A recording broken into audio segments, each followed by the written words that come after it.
நம்மோடு இணைந்திருக்கும் பத்திரிகையாளர் திரு ஐயநாதரிடம் பேசலாம். சார் வணக்கம். ராமதாஸ் தன்னோட செய்தியாளர் சந்திப்பில் திமுக அதிமுகவுடன் கூட்டணி பேச்சுவார்த்தை நடக்கவில்லை என்று தெரிவித்திருக்கிறார். இது அன்புமணிக்கான செய்தியாக பார்க்கணுமா அல்லது கூட்டணி சார்ந்த பேச்சுவார்த்தையை நடத்துவதற்கான அந்த நினைப்பில் இருக்கக்கூடிய கட்சிகளுக்கான செய்தியாக பார்க்கணுமா? இல்ல, இது மக்களுக்கு தான் அவர் சொல்றாரு. அது அந்த மாதிரி பேச்சுவார்த்தை நடத்துறதெல்லாம் ஊகம் அப்படின்னு அவர் சொன்னதெல்லாம் சும்மா. அதெல்லாம் அரசியல் கட்சிகள் எப்பொழுதுமே அது நீண்ட காலமா ரகசியமா தான் பேச்சுவார்த்தை நடத்துவாங்க.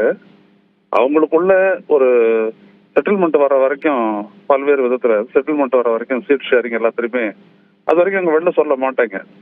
எனவே அந்த அடிப்படையில தான் அப்படிலாம் பேச்சுவார்த்தை நடக்கல அப்படின்லாம் அவர் சொல்றாரு. அவரு இன்னொரு விடயம் அவர் வெயிட் பண்ண வேண்டியது இருக்குது. அன்புமணி எலெக்ஷன் கமிஷன்ல எப்படி மூவ் பண்றாரு அப்படின்றத பொறுத்து அதுக்கெல்லாம் வெயிட் பண்ணிட்டு அதுக்கப்புறம் தான் அவங்க இந்த இடத்துக்கு வர முடியும். இன்னும் சொல்ல போனா இவங்களுடைய கூட்டணி பேச்சுவார்த்தை அப்படின்றது உள்ளபடியே எப்போ அந்த நிறைவு இடத்துக்கு வரும் அப்படின்னோம்னா இவங்களுக்குள்ள ஒரு ஒற்றுமை ஏற்படுமா அல்லது இவங்க ரெண்டு பேரும் தனித்தனி கட்சியா இயங்குவாங்களா அப்படின்ற ஒரு முடிவு ஒன்றதான் அது தெரியும். அது பொதுவாக அரசியல் கட்சிகளை பொறுத்த வரைக்கும் அன்புமணியை விட ராமதாஸ் கிட்ட தான் எல்லாரும் போவாங்க. ஏன்னா கிரவுண்ட் லெவல்ல அவர்கிட்ட தான் செல்வாக்கு இருக்கு. எனவே அவர்கிட்ட தான் போவாங்க. அது அந்த பேச்சுவார்த்தைன்றது நடைபெறும், அதை மறுக்கவே முடியாது.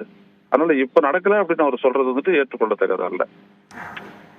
பாமகவை பொறுத்த வரைக்கும் அன்புமணி ராமதாஸ் இருவருக்கும் இடையேயான சிக்கல்கள் இருந்தாலும் கட்சி அதற்கான முக்கியத்துவம் எந்த விதத்திலும் இழந்துவிடக் கூடாது என்பதுல ரொம்ப தெளிவாக இருக்கிறாங்க அப்படின்றத புரிந்து கொள்ள முடியுது. இப்போ தேர்தலுக்கான அவகாசம் குறைவாக இருக்கக்கூடிய சமயத்துல இதற்கான அடுத்த கட்டம் என்னவாக இருக்கும்? இப்ப இந்த செய்தியாளர் சந்திப்புல கூட அன்புமணி பற்றி கேள்விகள் வேண்டாம் என்ற ஒரு வேறு ஏதேனும் கேளுங்கள் என்று சொல்கிறார் ராமதாஸ். சோ இதெல்லாம் எப்படி நம்ம பார்க்கணும் அப்படின்னா அந்த அன்புமணியை பொறுத்த வரைக்கும் அவர் திறந்த மனதோட இருக்கிறாரு. ஒரு முடிவுக்கு வருவாரு. என்னைக்கு அவங்களுக்குள்ள ஒரு சமரசத்துக்கான வாய்ப்பு இருக்கு அப்படின்றது அவனுடைய அர்த்தம். என்னதான் ரெண்டு பேரும் ஒருத்தர் அப்பாயின்மெண்ட் அவர் இன்னொருத்தர் நீக்கினாலும் கூட அவங்களுக்கு மட்டும் ஒண்ணு தெரியுது. ரெண்டு பேரும் பிரிஞ்சு எதிர் நிலைக்கு போனா அது கட்சியை மிகப்பெரிய அளவுக்கு பாதிக்கும் அப்படின்றது தெரியுது. எனவே அதனாலதான் அந்த கேள்வி எல்லாம் அவர் தவிர்க்கிறாரு. அருள் விடயத்துல கூட அவர் எதுவுமே பேசல. அருள் தான் அதுக்கு பதில் சொன்னாரு. அதெல்லாம் வச்சு பார்க்கும்போது அவங்களுக்குள்ள ஒரு சமரசம் ஏற்படும் தான் நம்ம எதிர்பார்க்கலாம். தேர்தலுக்கு குறுகிய காலம் இருக்கிறதா நான் கருதல. இதெல்லாம் கூட்டணி எல்லாம் அவங்க பேசி முடிக்கிறதுக்கு ஒரு 15-20 நாட்கள் போதும். அது அவங்க ஜனவரியில் ஆரம்பிச்சாங்கன்னா கூட முடிச்சிடலாம், இல்லை டிசம்பர்ல ஆரம்பிச்சா கூட முடிச்சிடலாம். இணைப்பில் உங்களுடைய கருத்துக்களை எங்களோட பகிர்ந்து கொண்டமைக்கு நன்றி திரு ஐயநாதன்.